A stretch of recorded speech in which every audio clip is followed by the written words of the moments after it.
Rwandan civil society, if it behaves like American civil society, that means it's not serving really the Rwandans. It's serving the American donors. I'm uncomfortable with it, but within the legal and human rights perspective, feminists will tell you it's their bodies, they can do whatever they want with them. The state actually has the right to take every piece of land in Rwanda, but in a fair process, with due compensation and so on. Let's recruit all these guys. The genocide ideological custodians to come and re-inject some of this venom into these young people so that we can mobilize them to attack Rwanda. Hello there. My guest this week on the Long Form podcast is Gatete Nyiringabo Ruhumuriza. Gatete, a lawyer by profession, is a writer, activist, and civil society voice. We discuss the state of Rwanda's civil society, the controversy around surrogacy, as well as Kigali City's threat to terminate land ownership. We then also discuss the DRC's flirtation with the Akazu members and the Interahamwe. Episode starts. I want to make a deal with you. About 85% of you who watch this podcast frequently haven't yet hit the subscribe button. If you enjoy what we do here, here's the deal I want to make with you. If you hit that subscribe button, I promise you that we will keep making the show better and better in every single way. I hope you choose to come along with us on this journey. Now let's get into the show. Mr. Gatete Views. Mr. Sanny Ntayombya, Sanny Kigali. Welcome to the Long Form. Thank you very much. This is the second time I've had you on, first time this year. You're one of the 3 people who've been on this podcast. No, actually 4 people who've been on this podcast more than once. Right. You're in a group of with Claire Akamanzi, Fred Goloba Mutebi, and Mark Hunstens. Mark Hunstens is my friend. We went to war together twice. You went to war? Twice. We did an expedition in Cabo Delgado with Mark Hunstens. And then we did an expedition in Rutshuru behind M23 lines in a place called Kishishe. So Mark is also a friend. We've been to danger zones together.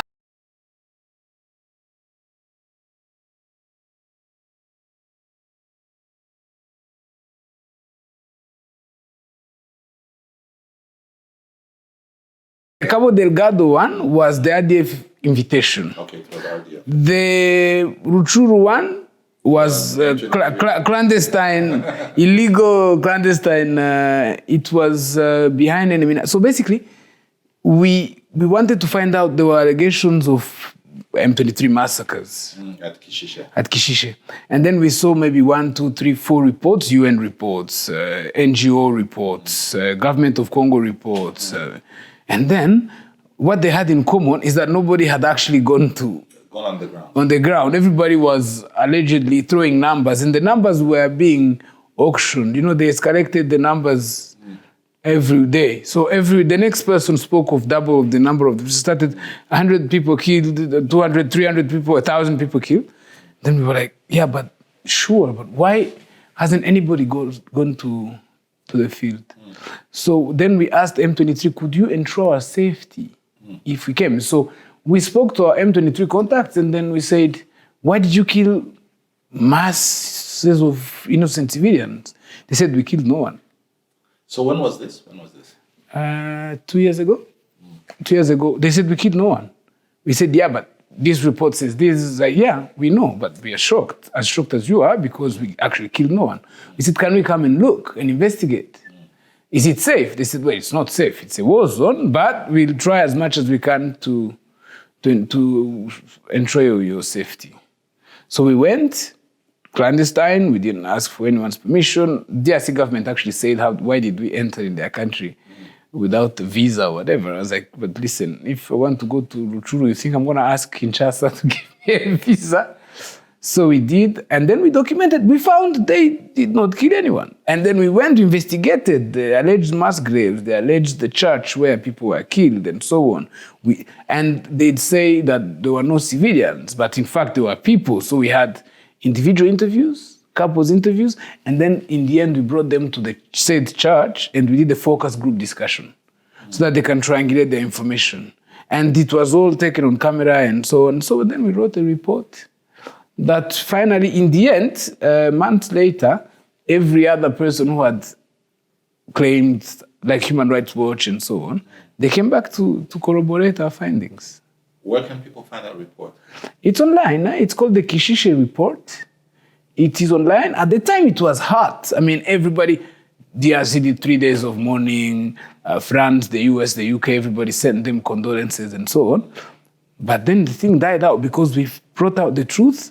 And actually, a month later, if you look at the UN group of experts, the MONUSCO, Human Rights Watch, they have come to agree with our findings now. Because after they realized, because what they did, they went to Goma and they met people who came from Kishishe and spoke to them and said, what happened? And then so they fed them whatever they wanted to hear. So you're trying to tell me that there was absolutely no one killed?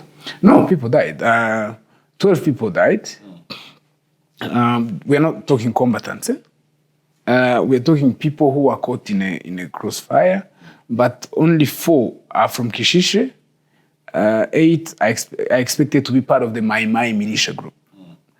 And the others are FDLR and so on. So there were only 12 people who died. This Human Rights Watch, now it's no longer me saying it. You can Human Rights Watch, group of experts, everybody will now have the same findings over time. It's really interesting that you're a man of many lives, lawyer, journalist, forensics expert, where things are, but you're also what I'd call a civil society voice in Rwanda. And that's how I started. Yes, and I really want to ask you a civil society question. A few weeks ago, I had on this very podcast Anne Kairaba, who is the executive. Anne. Yes, she's she's the executive director of RIST, the Sustainable Development, the Rwanda Initiative for Sustainable Development. That's an NGO, or what you'd call a civil society. She's one of the pioneers of civil society after the genocide. Yes. So my interview with her was about the state of Rwanda's civil society, and I asked her a few questions. And in her words, not only is, and this also, I could almost call it like a para quote. In her words, Rwanda's civil society is not only weak, this weakness is self-imposed. Now, as I've said, you're a major voice in civil society. First of all, what are your thoughts on that statement? And secondly, what do you think that our civil society needs to do to get out of the malaise it's found itself in? So I disagree with that statement. Of course, she knows best. And what she defines as weakness, it's in terms of visibility and stardom of the civil society. And Rwandan civil society is not like that. Do you know, when they say the opposition, when they look at civil society in many countries, the problem is the standard upon which you define civil society. Civil society of a country must reflect the society of the country. Civil society. Rwandan civil society, if it behaves like American civil society, that means it's not serving really the Rwandans, it's serving the American donors. And that is where the trick is. So normally you bring someone who studied human rights in a university in the US and has lived in Uganda or where the countries where civil society is very vocal, Kenya, and they expect Rwandan civil society to organize a march and shut down the city and do a strike and fight with the police, tear gas and what have you. Like, for example, the Gen Z protests in Kenya. It is one way of looking at it, and that's how normally cities like Paris or France is the country that organizes the most amount of protests on a weekly basis. Protesting is a French part of their culture. But do they really achieve their goals? Or the protest is a goal in itself? I'll give you, but in Rwanda, it's not like that. In Rwanda, we live in a society and the constitution, and this is where it's very important for people really who want to operate in Rwanda and have influence. They have to read the Rwandan constitution and see what it says. The letter and the spirit of the constitution. It talks about fundamental principles, and one of them is a constant quest for solutions through dialogue and consensus. This is not true. People think this is only true for political parties. No, this is true for every Rwandan citizen. I have a degree in human rights, right?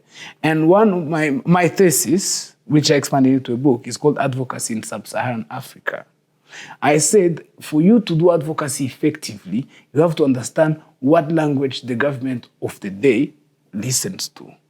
What tools do you need? Because the tools you might use, I'll give you an example. I did a comparative of 3 countries, South Africa, Uganda, and Rwanda. I said in South Africa, if you march, if you protest, if you write in the media, the government will not listen to you.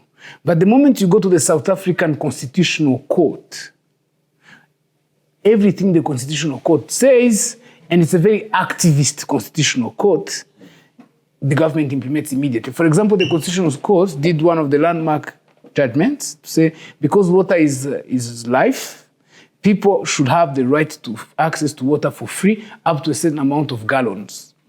So the water, in Rwanda we call it EWASA, only starts charging you after you've exhausted your 2 gallons a day that you're allowed to wash, to drink, and to cook. Because if the government guarantees the right to life, then this amount of water, maybe a gallon, I don't remember the exact amount, must be provided to you for free. This, when it was designed, women went in their townships and destroyed the water meters. And now they have free water. But the government had refused to do this, been cutting water left, right, and center. In Uganda, if you want Museveni to listen to you, and the NRM-led government, you have to define your action within the Pan-African, African traditional approach or package. So for example, if you say it's African culture to do this and so on, they listen to you.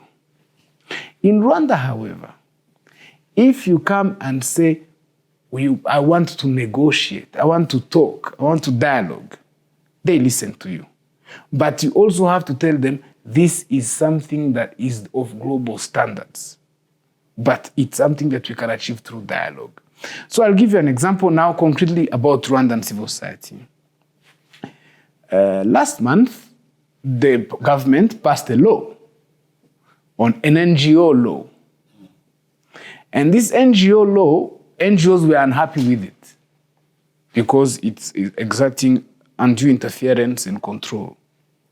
NGOs went to parliament in the commissions to comment and give their ideas on what's wrong with the law. The parliament changed some things, but kept some other things in the law, including if you have to open a bank account, you must notify RGB, Rwanda Governance Board. If you elect a board in your house, in your association, General Assembly, they must be approved by RGB. So NGOs believe that this is undue interference. I mean, the General Assembly is the supreme organ of an NGO. NGOs should elect their own leaders. So they hired me to petition the Supreme Court and attack the law on violation of the Rwandan Constitution, the right to freedom of assembly. It's an ongoing, fresh example. So I wrote the parliamentary petition, a memorial, 15 pages. Before I submitted to sue government, literally suing the Attorney General, I called the Attorney General, which is our Minister of Justice, and said, by the way, we're suing you because these are the reasons. We don't approve the law, but now that you have passed the law, we tried to do advocacy before it was passed. Now that it's passed, we are taking it to the Supreme Court to discuss whether this law violates freedom of assembly. He said, come, we dialogue. So the NGOs that hired me, the Attorney General and RGB came, we sat, we discussed. They said, okay, we are convinced. No need to take us to the Supreme Court. We will change this. Do you understand? We dialogued and we fixed the problem. Now, if you didn't have this interview with me, Sanny, and it was not my initiative, you would never have known that there was a civil society action in having this law changed.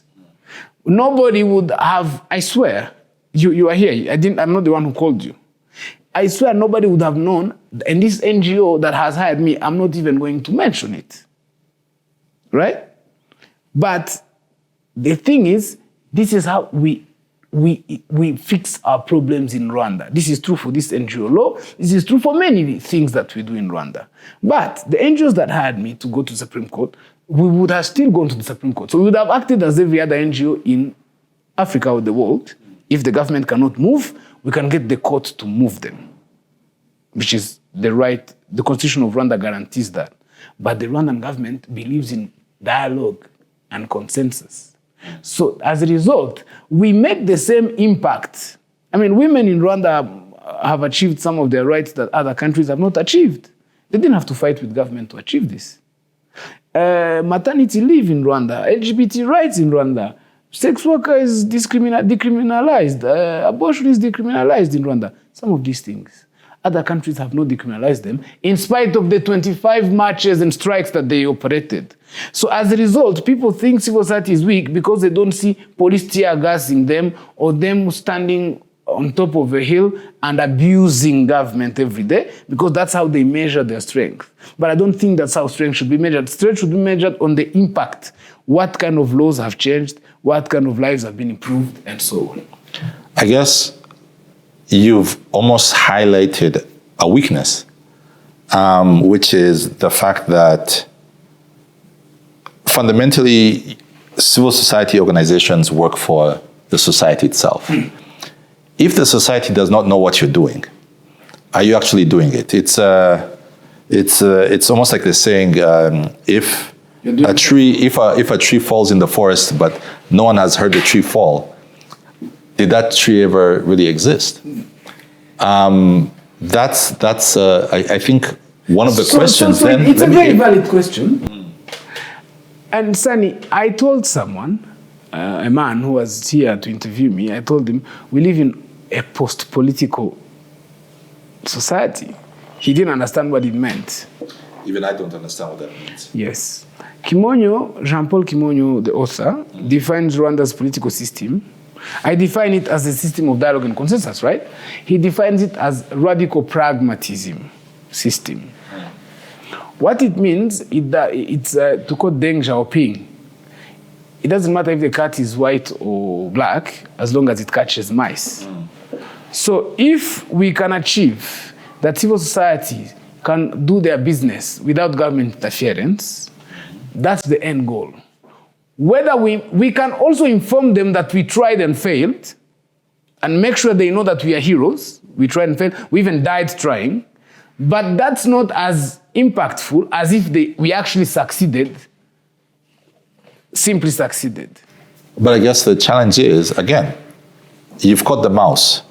But then if we don't know that the mouse has been caught, what kind of cat are you? You're still not fundamentally a good cat. Listen, I worked, back in the day, I worked on a decriminalization of the sex workers law. Do you want me now to go and advertise it to sex workers so they can give me a discount? Not necessarily. What I'm saying is, so one of the, even my understanding when I read about civil society groups and different reports and whatnot, or even when they do appear in the media, like you've said, when you're doing the good work that you do, it's silent.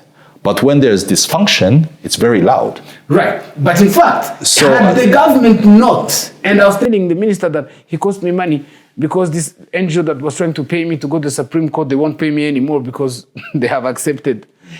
The thing is, Sanny, if something is broken in Rwanda, people are vocal. I'll give you examples. We have examples. We wanted the perp work to stop. You know, when they arrest you and they arraign you before the media, it has stopped. We wanted the police... no, that's also not true. It's as in most cases. If I go to the RIB Twitter, I'm sure I'll find... They used to do it systematically, let's say. It has stopped, unless there's a high-profile case that is of high interest of the public. The other thing is, you remember when government traffic police attempted to put speed limit at 40. We were vocal and then they stopped. We wanted the speed cameras to have a signage announcing that the speed camera is ahead of... that was done. People wanted to put a land tax. We made noise. That was removed. Now, this NGO, by the way, even though we wanted to take them to the Supreme Court, we had made some noise. We wrote articles, and Never Again is the leader in this process. It's also changing. So we don't want to fix something that is broken just because we want to be seen as fixing things, because that's what's done in other countries and other countries and other countries. The question is how far you can go with that uniqueness of that Udasa of ours, because it's not Udasa. It's an entente. It's a political bargaining again. So you come to power in Rwanda. You say we want to create a government of national unity, but also remember this is where it comes from. Really, the government's success, the success of the RPF to get to power was a collective effort. Not everybody who contributed to the RPF success wants to be government official. Some of them. And Kairaba probably was a young cadre at the time, went to the civil society, and many more. Some went to business. Now, you cannot dismiss these people and their children thereafter because they are not in government. In Rwanda, we believe that government is only a role, and as you can see, we all rotate. Some go in government, others come in private sector, and so on. As a result, and we also have people who have died, and people who have fled, and people this, and people that. So we say, let's build the government of national unity. Let's do a coalition government. So one of the reasons, Sanny, one of the reasons people strike and destroy property in many countries is because in those countries they have a zero-sum game system of government. Some come in power, they completely ostracize, exclude others. Then the others come to power, they exclude others. It's a winner-takes-all, zero-sum game type of politics. As a result, those who are not in power, because they are not getting that have no power. In Rwanda, we are all in power, so to speak. That means you are a journalist, but it doesn't mean that someone who is a minister of this and that can do something wrong and you keep quiet. You can talk and he has the mandate to listen to you. Remember, a minister pushed a security guard.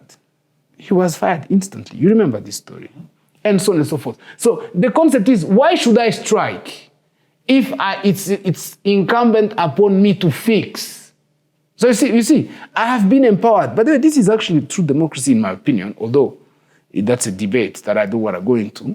If I've been empowered, Sanny, to identify what's wrong in this country, speak about it, or even suggest solutions to it, why should I go on the street and picket and destroy property in Quartier Mateus? I'd rather call the person in charge and tell him, sir, with due respect, I believe that this is wrong because of ABCD. If this person dismissed me consistently, over time I would become a disabused, disillusioned citizen, disenfranchised, and then I would start striking and banning property. Because I don't identify myself with that property, with that progress and so on. But if I'm empowered to be one of the answers and the solutions to my country, if those in power are not those and me, I am the other, you see what I mean? If we are all the same, then I need not strike. Because I'm invited at the table. And that's the concept of dialogue and consensus. It's new. It's anti-liberal democracy, because liberal democracy, you have to have a strong opposition, a strong civil society, a strong trade union, and a corrupt government. The ingredients of a democracy. You have to have a corrupt and ineffective government, right? A strong trade union that protects the interest of the workers, a strong civil society that protects the interests of human rights, a strong opposition that is holding in check this corrupt and inefficient government. That's a true democracy. Now imagine if this government was not weak and corrupt, and these people were not excluded, they were all part of the same team. Why would they fight? So when they tell us that this is not the right form of government, we say yes. By the way, also I'm not arguing that it's the best form of government. I'm just arguing that it's an experiment. Let's continue and talk about some of the things that this government is signing into law.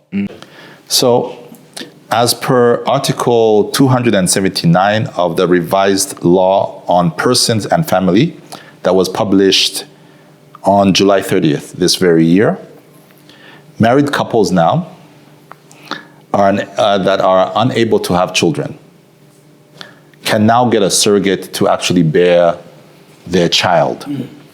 Now, Julie Bindel, a British feminist campaigner, asked in an Al Jazeera article 2 questions.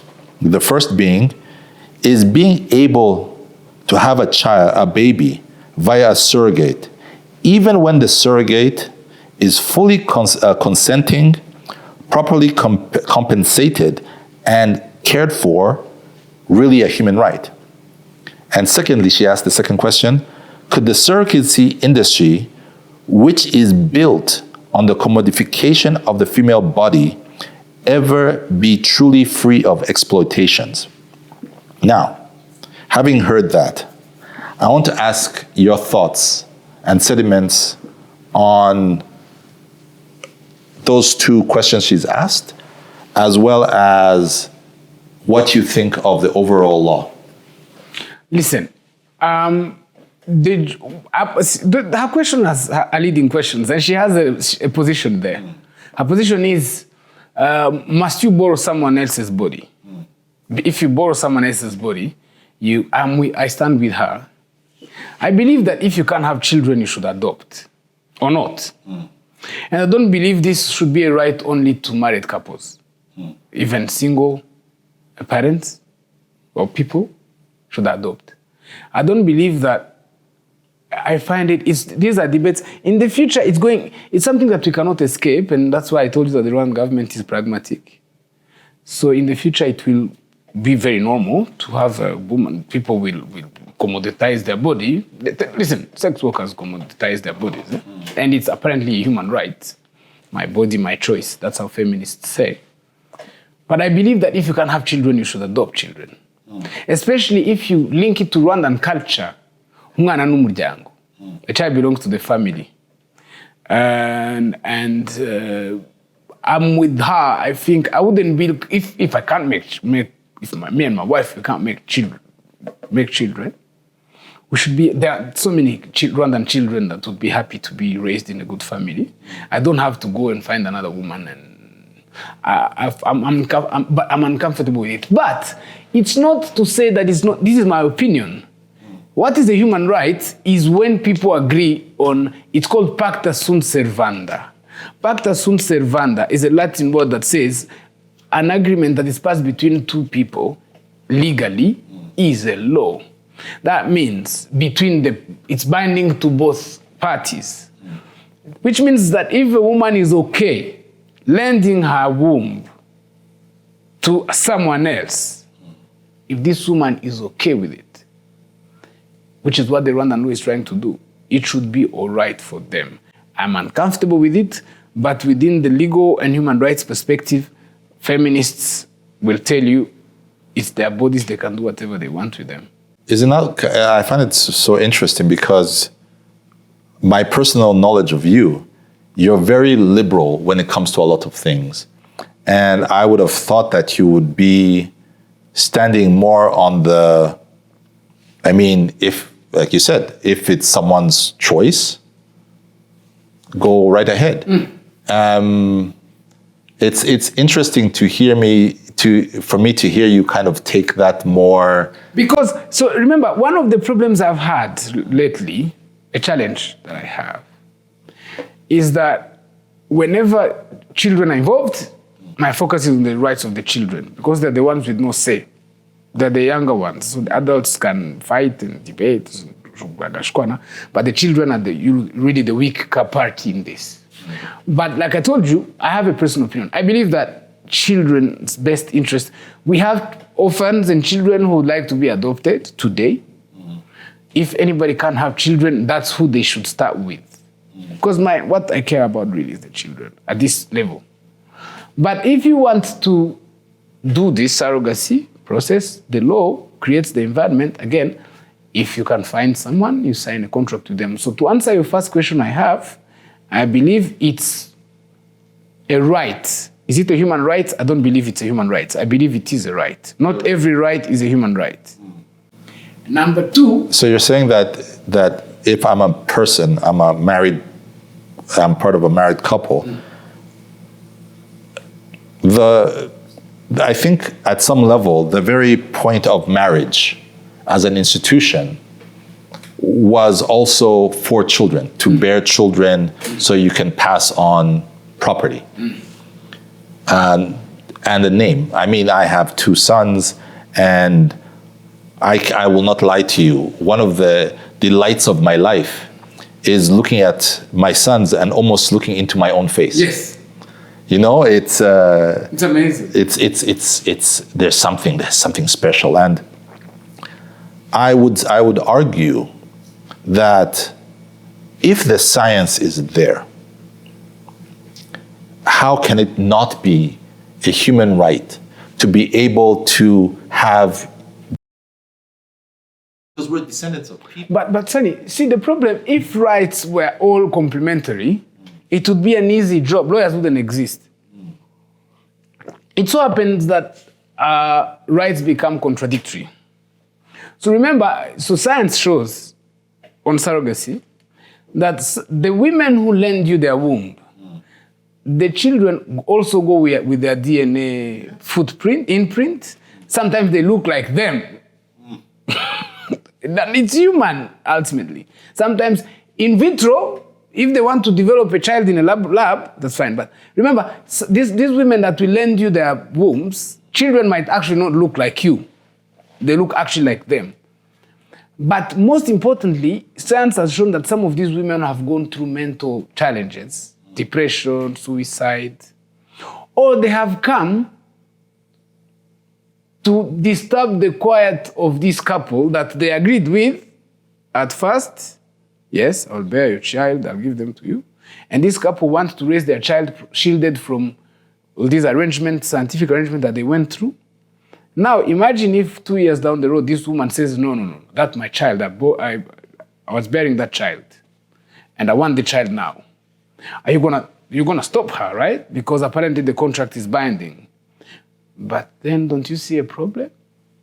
So what I'm saying, if it was bearing a child and disappearing from the face of the earth, but science has shown many cases of people who accepted to do surrogacy because they were but they also remember people who do this bearing a child for you. Do you know why they are forced to do it? It's not because they love children. It's because if for you to do that, it's because you really need to make this money.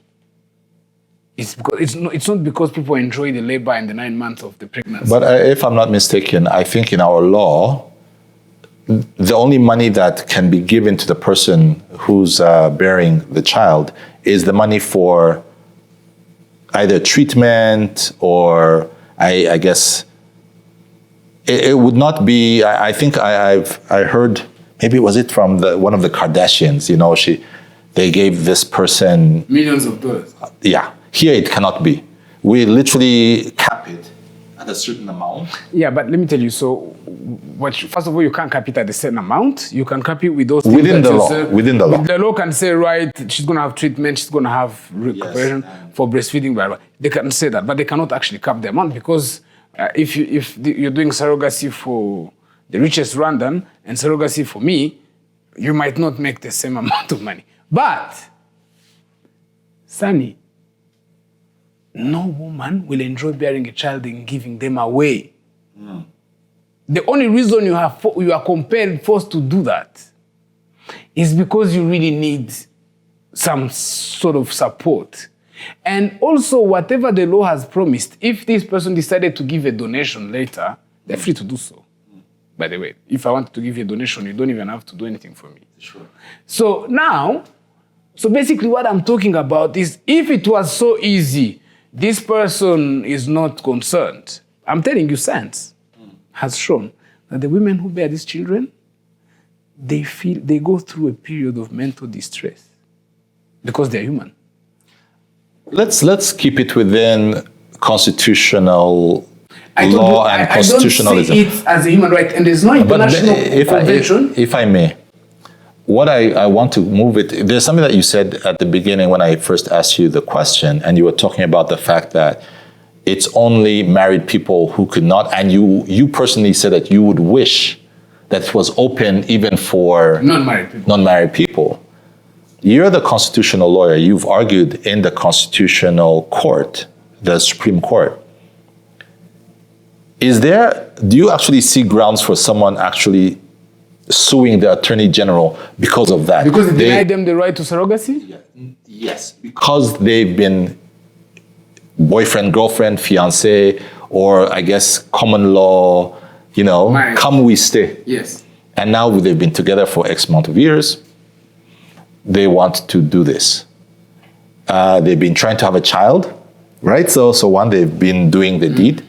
Over these X amount of years, they failed. Now they want to, and now you have a law that says, no. You have to first get married before you can enjoy this. Isn't there? No, but by the way, that's one of the weaknesses of this law. This law is preemptive. It's progressive, futuristic. That's where we're headed, Stanley, unfortunately, or fortunately, for better or worse. But indeed, one of the weaknesses of the law is because it's limited to married people. I don't see why married people.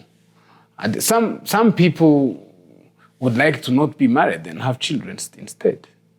Yeah, I know some married people who should have never had kids. I also know some married people who don't want to have kids. Yeah. They just want to be together, and they get married because they know if we are married, that means my health insurance can be accrued to you and my other advantages accrued to you. Otherwise, I'm not interested in children.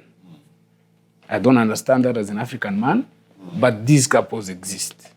By the way, Sanny, most of the things these days, I don't even understand them. I just see them.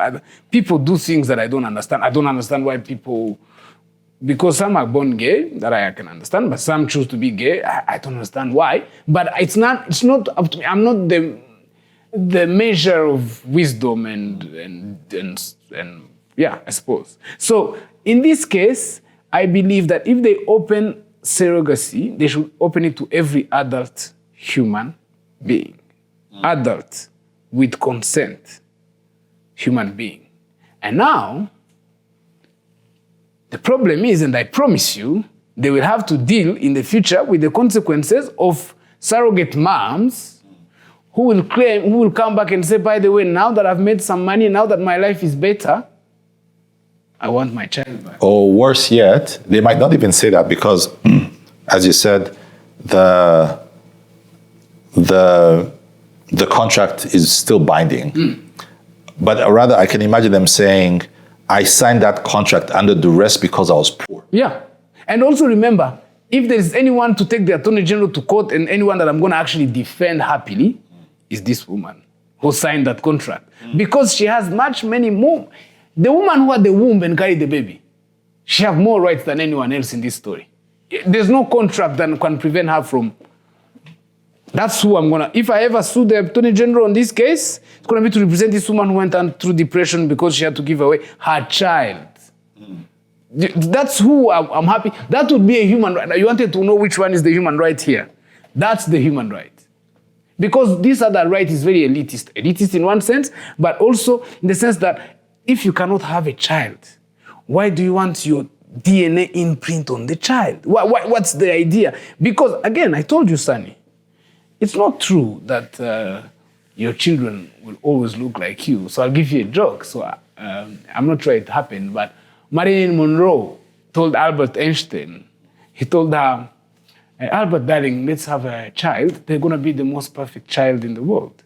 Yeah, my beauty. And then Einstein said, sure, absolutely, beautiful woman. But he said, but may I know why you want to marry me? He's like, we're going to have the best child. They're going to be as smart as you and as beautiful as me. He said, okay, in that case, we can't do that mistake. Because we have 50% chance that they can be as ugly as me and as dumb as you. I'm not ready to run that chance. Do you understand? So basically, yeah, if there's anyone with a human right in this, if I understand what human rights are, the person with the human right in this story is the surrogate woman. That's the only person with the human rights, not this couple that couldn't have children. It's sad. I empathize with them, but they should adopt children. Abana b'Abanyarwanda say, you know, not necessarily you think, you know, Rwanda, you have to understand also Rwandan culture, the difference between this DNA is technology, of course, but if a child is born, even that's what the Rwandan law says, if a child is born in a household, the man of that household is the father of the child. And I don't see why. There are so many Rwandan children that you can father and raise, and actually they become more useful to society than the one who looks exactly like you. You see what I mean? I don't think there's a right to resemblance. There's no such human right. Like, I want my child to look like me. We cannot guarantee that. The state cannot, you know? Let's talk about state guarantees and rights. So, I know you're a bit of a real estate developer. You're dabbling in it. So there was some news that one construction and I become a British real estate developer. People are going to think I'm Charles Haber now. So the last couple of weeks or so, there's been a lot of news around something that has to do with property. For Kigali landowners, the news that they are in danger of losing their land because they have failed to develop it, I can imagine it's keeping them awake at night, sleepless nights. So I'm sure you've been following that. I'm asking you this question as a lawyer, one, but also, again, a member of civil society. Yes. Civil society. Do you think if you actually peel back and sit back and see what the law is, see everything, see how the spirit of the government of Rwanda, do you think that they should actually be truly worried? They should be worried, but being worried and having a right are two separate things. First of all, it's miscommunication all around. Ichambere, the government will just not come and take it over. Number one. But we have to go back to the beginning. In Rwanda, ubutaka n'ubwa leta. Land belongs to? The state. But citizens can lease it for 99 years, which is renewable tacitly or otherwise. But land belongs to the state. We are allowed to own it in as far as if the state come to compensate, they compensate you market price that you invested, that you bought it. Most of the lands initially were given to people for free, right? Every piece of land you see in this town was initially given to people for free. Even now, the state is still giving people free land. Who is the last person to get land? It's Ngabo Karegeya got land from the state. Tomorrow, Ngabo Karegeya might sell the land to someone else. What he's selling is not the land. He's selling his rights on the land. You see the difference? Land belongs to the state. It's like water. It's like air. Belongs to all of us, to society. Let's say it belongs to society. Now, the state has within their provisions within the law of how the state can lawfully expropriate people. Lawfully means what? It means If the state decides to pass a road within your compound, because it's in the interest of the public, they will not take away your land arbitrarily. The measure must be equal, must be fair, they have guidelines on how they should do that. It should be fair, it should be duly compensated, it should be in the interest of the public, and so on and so forth. Now, if these things are fulfilled, your land can be taken away from you at the market price. Now, what does this mean now for people who have land? What the state is saying? It's saying if you have a piece of land at the main road, on a strategic road where the state wants the master plan to be implemented for the public good, you cannot decide to keep that land in perpetuity without developing it because allegedly it is yours. I have a piece of land that has been demarcated as forest. It belongs to me. The title is in my name. I can never develop it. They didn't give me 1 square meter to develop. They say, no, first of all, not only can I not develop it, I cannot even cut one tree in that forest. I own that. I'm a human rights lawyer, right? But the only thing I can do is go to the city and say, city, now that this land, I'm not allowed to develop it, you must compensate me. And I give the right to you because I have no interest in having a forest in Kigali. By the way, the price I bought it, I'm going to lose money by selling it to the city of Kigali. That they can compensate me and keep it as a forest, indeed, because it is a forest. So what I'm saying to you is, in the interest of public good, the state has the right to repossess the piece of land where you, and compensate you for your rights on the land. If you planted trees, they'll pay you. If you built a house, they will compensate that. But if you also bought the piece of land from someone else, they will compensate that. So icyo ni icyambere. Icyakabiri, so state will not, so the two takeaways here is land actually belongs to the state. It doesn't belong to you. To you. You are a leaser of 99 years, renewable in perpetuity, but you lease. 2, the state actually has the right to take every piece of land in Rwanda, but in a fair process, with due compensation and so on. Ichakabiri, the state, the communication I saw on Twitter is that it's just land that the state will come and take. State will never take in a draconian fashion, in a cavalier fashion, come and kick you out of your land and just take it.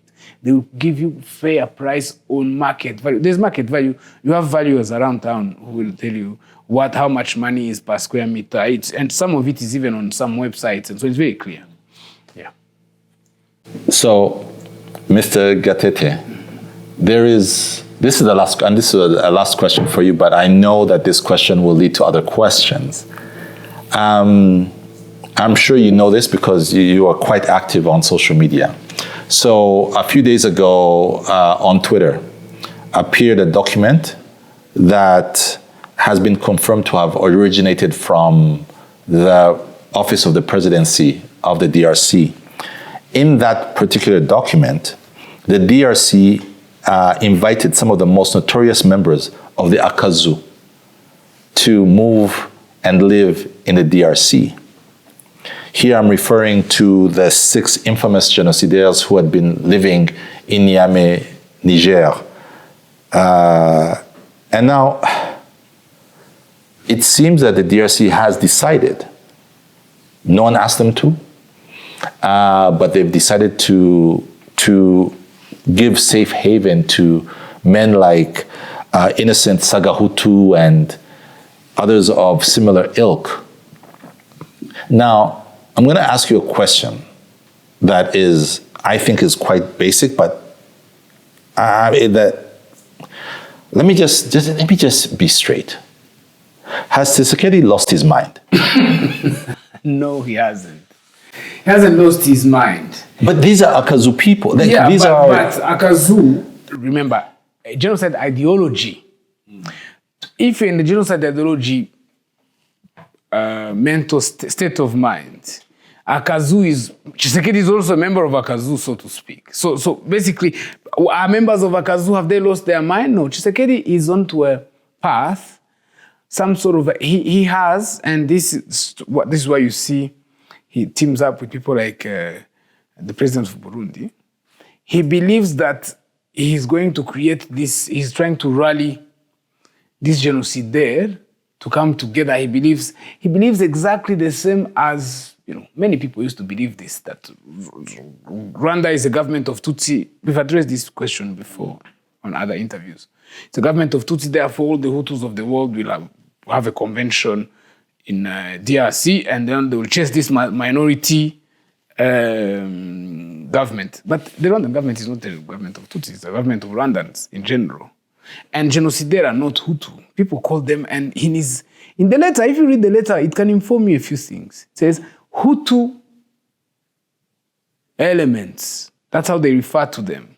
Killers and Hutus are two separate people. They have nothing to do with one another. Killers are killers. They might have killed in the name of Hutu people, but Hutu people don't want to have anything to do with them. Do you see what I mean? Which is why the first person to fight them in Rwanda will be Rwandans in general, regardless of whether Nabatwa cyangwa Nabahutu cyangwa Nabatutsi. It's just Rwandans. The killers are killers. They have no tribe. They're just killers. But why would, maybe my problem right now, if I may, is that I'm still hoping and praying that sense slaps him in the face. No, he can't. No. Why? Sanny, if you squeeze a stone expecting to have water from it, it's going to take you a long time. It's actually impossible. Yeah. No, you can still continue. I mean, people will tell you it's impossible, but you will, So let me tell you. What happened is that, so you have FDLR. FDLR does not have any masterminds at the moment because all their leaders have been systematically killed, one after the other. When Rwanda was in good relations with the DRC, the Rwandan army was allowed to operate on the Congolese territory and kill masterminds of FDLR. FDLR are genocide perpetrators who fled, they're old, and now they're the idol. People say FDLR are old. It is true they are old. But ideology usually comes from old people. In fact, war is an inversion of values. War is when two young people who don't know each other kill each other on behalf of two old people who know each other and respect each other. That's what war is, unfortunately. Yes, they are old. That's why young people are being sacrificed on behalf of some bunch of old idiots. But now, Tshisekedi believes that since the leadership of FDLR has been destroyed, the political leadership, he needs to bring the ideological leadership, he needs to recruit a new ideological leadership that can speak to them a language that they would listen. You are the majority. You are, the ideology of Kaibanda, the likes of Kaibanda. Basically, what FDLR misses today, which is true, among other things that it misses, is Kaibanda, is Gitera, it's Perodin, it's the kind of ideological Hitlers, because they have been killed. And now you have foot soldiers who are being defeated on the field every day. Tshisekedi is on a path to recruit the ideological, the genocide ideological apostles and preachers, so they can come and reintegrate genocide ideology into these young people who now, because most of them were born in the DRC, one of the reasons Tshisekedi believes in his mind that the reason FDLR loses to M23 or whenever the Rwandan government conducts operation in the DRC, is because they are soldiers with no ideology. It's not true. It's even the government here fled, was defeated in 94, even though it had ideology. So I believe that these people, because they are young, they never knew Rwanda, they never fought, they were born in DRC, they don't understand why they are fighting, that's why they are losing. So let's recruit all these guys. The genocide ideological custodians to come and re-inject some of this venom into these young people so that we can mobilize them to attack Rwanda. That's the purpose. That's how his twisted mind thinks. Is that why, for example, just maybe a month or so ago, the son of the late Juvenal Habyarimana, Jean-Luc Habyarimana, was actually in Kinshasa talking to... Yes. So they're trying to But bring you see, that up the again. president of Burundi, Ndayishimiye, he's lost... I have reason to believe that he's lost about 1,000 soldiers. Nobody loses 1,000 soldiers and continue to fight, especially in a country that's not his. But he believes that he and Tshisekedi are brothers because they are apparently the same tribe. Tshisekedi is a Mukasai. Has nothing to do with Burundians. But it's again, ideology is something that you cannot debate. It's like saying one religion is better than the other. It's the same type of thing. It's Salafism. It's extremism. Where does that leave whatever we're trying to do with Rwanda? In Rwanda, Facilitators are baffled. They're shocked. Because like, you cannot because I wonder, when HC talks about a red line, primitive ideology, and red lines as well. Because I can understand the primitive ideology. You can say, you know what, that's what we were raised on. But that it's like you're touching, what's the word in Kenya? There's a saying, in Monozi. Like you're literally trying to injure to shake yourself. The beehive. But see, see, the red line, but remember, so for example, the Americans invited themselves in the negotiations, in the Rwanda process, because they thought that in a negotiation of sober and rational people, the DRC would not have a chance because they don't have no rational cause. Right? People, I'll tell you, so for the interest of people who are listening to this, M23 is Congolese Tutsi and Rwandophones, if you will. It has also other Congolese non-Tutsi who espouse their cause. What is their cause? They are from the Kivu region. The Hema are from the Ituri region. These people were found there. They were there before the Congo existed as a country. Congo was never one entity. These people are their existence there is older than the country itself. That's where they come from, that's where they belong. It's their land. They must live in their land. Chasing them from their land is illegal by all standards, international law, local law, common sense, and decency. Right? So there's no debate in which Tshisekedi would win, where he says, it's fine, I must chase these people from this land.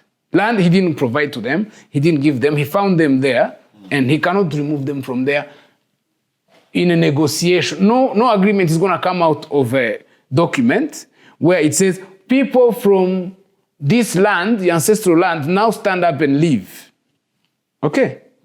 So that's that's the core of the problem.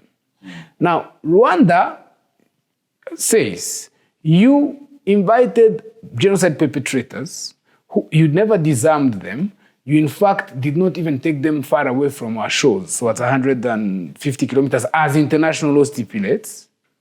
If you kept them at bay from us, we wouldn't mind. But the moment you bring them at the border with our country so they can cross and kill people as it has occurred, we must raise our security measures and make sure it doesn't happen. If you have to shoot at them before they enter the Rwandan territory, if you want to conduct operations within your territory, we will have to do it because we have no business letting people. Do you understand?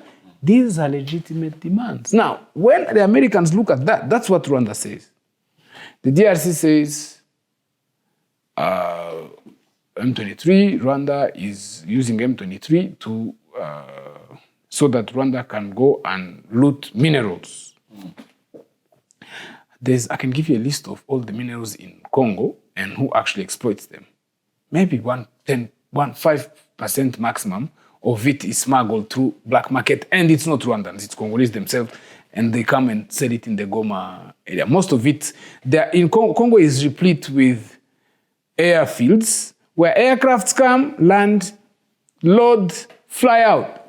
Everywhere. If you fly, I've flown to Kinshasa through Lubumbashi. Every kilometer there is an airfield. I actually went to Kinshasa once and asked for, I went with clients, when we were in good terms. to invest in Kinshasa. His client wanted to invest in aviation. The people at the aviation authority told me, listen, the best aircraft to bring in Congo is Antonovs, the Russian brand, because they need a short airfield to land and a short airfield to take off, because they're in high demand internally in the Congo. Because these are fortune airfields that people create so they can take the natural resources. So it is a lie. But also the thing is, Rwanda, for example, in DRC agreed, listen, these measures, war takes resources, takes human life, it's ugly, nobody really likes war. So if you demobilize this FDLR, or if you take them just far away from our border, we won't need security measures with you. And actually, funny enough, the security forces from both sides, so intelligence and the intelligence from Rwanda, intelligence from the DRC, as well as military office, sat down and actually they meet every week. They met every week, and they also came to some kind of agreement. No, they didn't. They came to an agreement in the room. Yes. And then, so that means that you've come to an agreement. Who is in Kinshasa? You have the communities that you have all the leaders of parliament from the Kivu. They all have gold mines and coltan mines in the DRC. FDLR kicks back half of their income to Kinshasa. All the miners of the Kivu, they kick back to Kinshasa.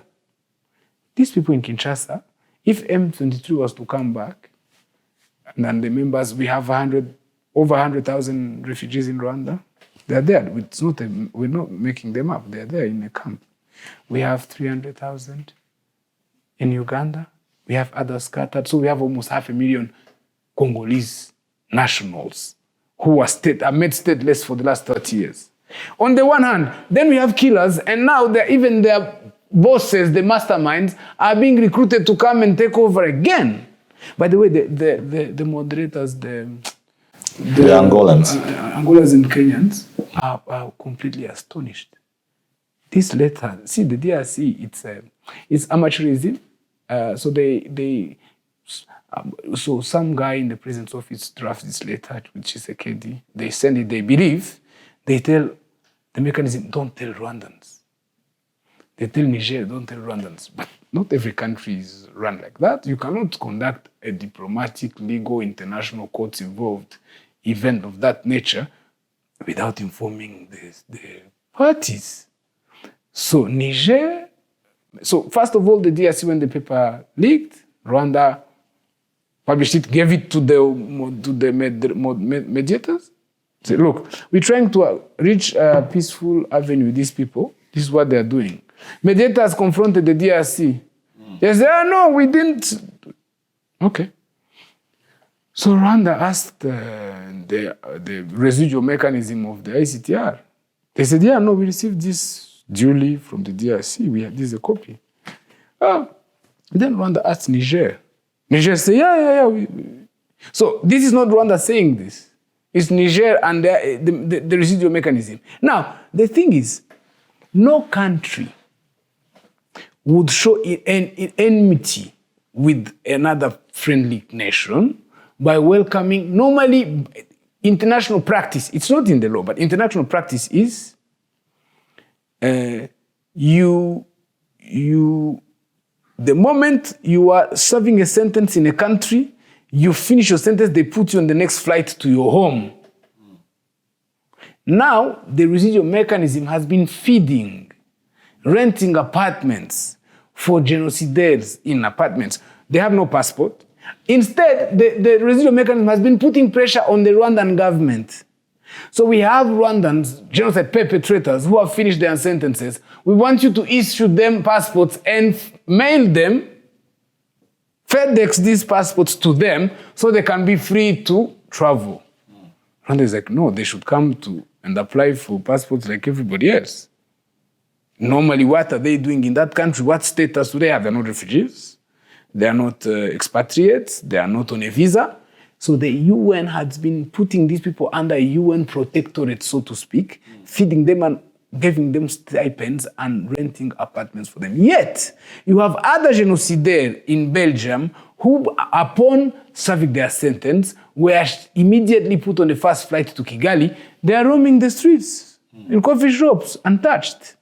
So normally Niger, and by the way, the fact that the residual mechanism could not assess the political, socio-political impact of this situation and reject the DRC's request is all the more astonishing and surprising and curious. But, so for example, because the United Nations purpose, creation, the reason it was even created was to maintain peace in the world.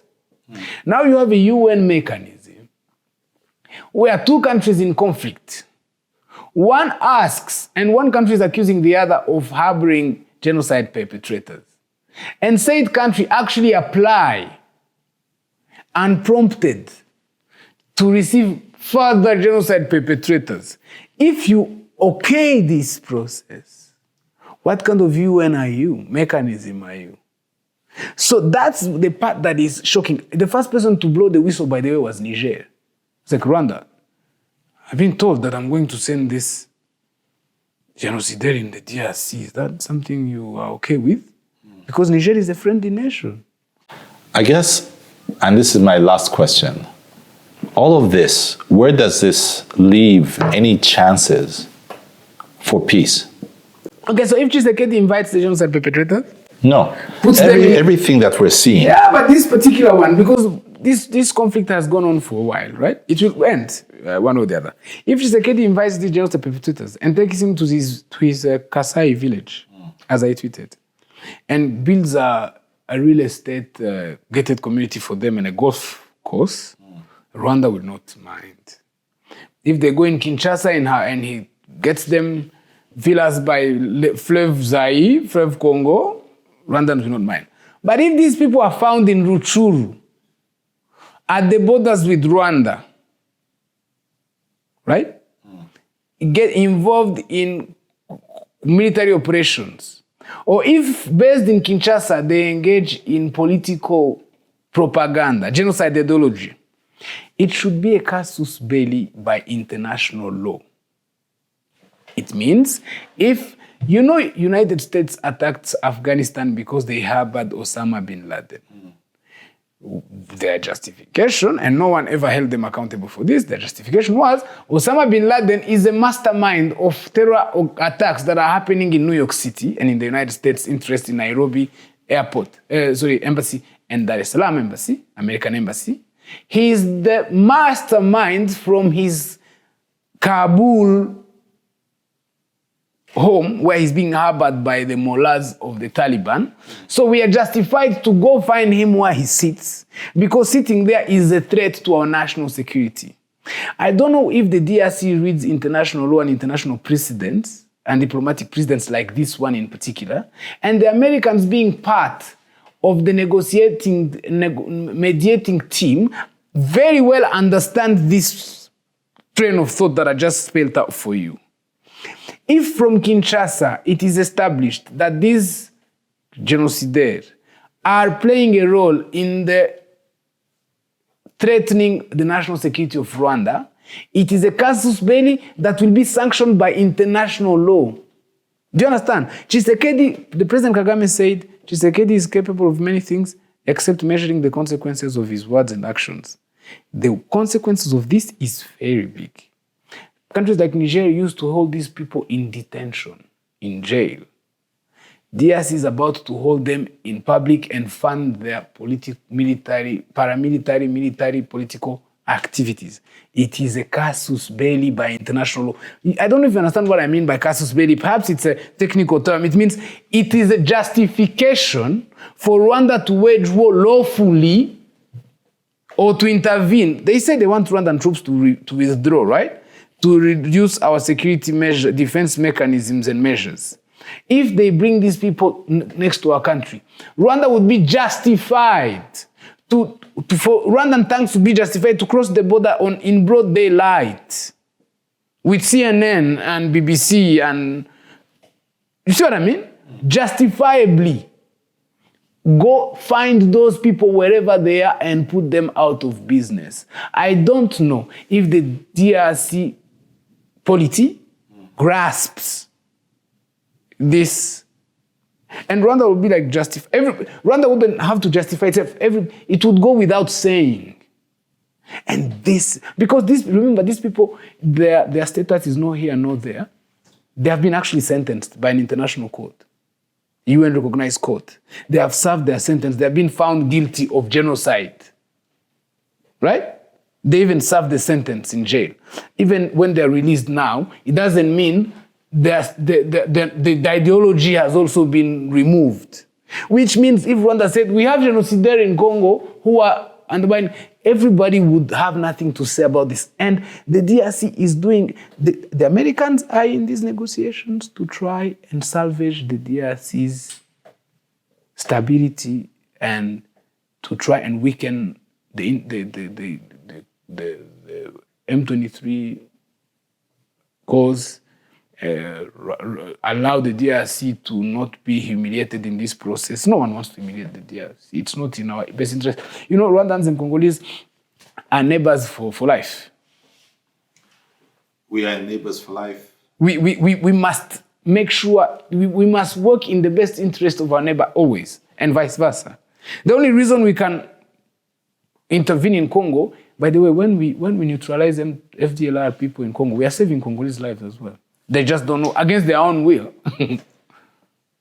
Gatete, thank you so much for this very enlightening discussion. Thank you. I hope and pray that our Congolese brothers and sisters will see the light. Will see the light. But they are held hostage by so just to conclude on that. So this is where it started. So under Kabila, we had conflicts. He was unable to disarm FDLR because he didn't have an organized army and so on and so forth. But we never really had genocide ideology, right? Now, when Kabila was came out of power, people campaigned to become president of Congo. And a man called Martin Fayulu won because he campaigned exclusively on hate, anti-Rwanda rhetoric. Tshisekedi lost. It was just a French foreign minister at the time, Jean-Yves Le Drian, called it a compromis à l'africaine, like an African compromise. That's how he became president. He's a UFO who landed in that position. Now, he saw that the only way to win elections in the DRC is by using anti-Rwanda rhetoric. He did it. But the problem with that rhetoric, it has a life on its own. It takes on its own life. So he has injected it. It's taken us 30 years to try and remove genocide ideology from the Rwandan people. Once we inject it, it becomes COVID or virus or cancer. It metastasizes across the entire body. And now genocide ideology has metastasized in the DRC. You need a full chemotherapy like they do for cancer. And by chemotherapy, I need a full revolution for the DRC to be cleansed, cured of ingengabitekerezo. It's the worst thing in the world. And in fact, they have injected it. They don't understand that it doesn't have anything to do. By the way, the people that it kills, by the way, if you inject if you start the genocide ideology in your own country, usually you're the first person to pay the price. Do you understand what I mean? The first people to pay the price, if you bring genocidaires, 5 of them in your country, you can be sure that they'll kill Congolese before they kill anybody else. Because that's what they do. You see what I mean? If you leave them loose, that's what they do. So I hope that because Tshisekedi has maybe 4 more years in power, I hope that maybe his successor is going to come and say, listen, we've had enough of this. And so on. There you go. Thank you so much again for joining me. Thank you, Sanny. Thank you so much. If you enjoyed the conversation today, share your thoughts with us on our social media platforms. You can find us on Twitter, Instagram, and TikTok.